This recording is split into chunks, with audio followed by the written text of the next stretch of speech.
Class കഴിഞ്ഞതിന് ശേഷം ഞാൻ രാവിലെ 6 മണിക്കെല്ലാം എണീച്ചിട്ട് എവിടെയും പോയിട്ട്, പക്ഷെ ഇന്ന് പോകേണ്ടി വന്നു. എവിടെയാണെന്നറിയോ? പയത്തിലെ അമ്പലത്തേക്ക്, മഹാവിഷ്ണു ക്ഷേത്രം. പയം എന്ന് പറഞ്ഞാൽ ഇരിയണിയിൽ നിന്ന് ഉള്ളോട്ടുള്ളൊരു സ്ഥലമാണ്. ഉള്ളോട്ടുള്ള സ്ഥലമായതുകൊണ്ട് തന്നെ വെഹിക്കിൾസ് കുറവാണ്, പൊല്യൂഷൻ കുറവാണ്, നല്ല കാം ആൻഡ് ക്വയറ്റ് ആയിട്ടുള്ളൊരു എൻവയോൺമെൻറ്റ്.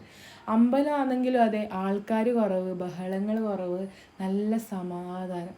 ഇല്ലെങ്കിൽ തന്നെ അമ്പലത്തിലെല്ലാം പോസിറ്റീവായിട്ടുള്ളൊരു അന്തരീക്ഷമല്ലേ, പക്ഷേ ഇവിടെ എല്ലാം കുറച്ച് കൂടുതലാണ്.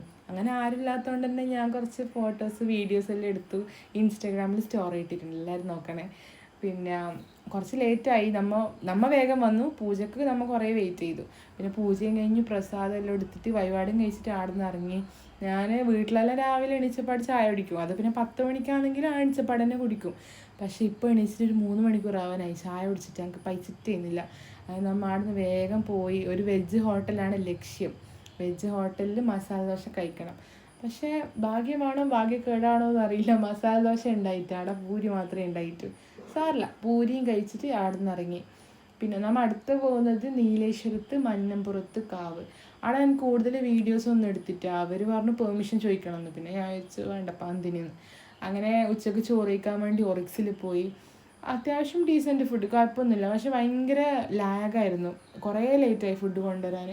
പിന്നെ ഒറിക്സിൽ വന്നവർക്ക് അറിയാത്തൊരു ആംബിയൻസ്, നല്ല രസമല്ലേ കാണാനെല്ലാം.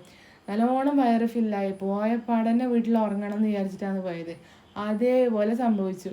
വീട്ടിലെത്തിന് കിടന്നുറങ്ങിയതിന് പിന്നെ വീഡിയോ എടുക്കേണ്ട ബോധേ എനിക്ക് ഉണ്ടായിട്ട. അപ്പോൾ ഇന്നത്തേക്ക് ഇത്രയേ ഉള്ളൂ. ബൈ.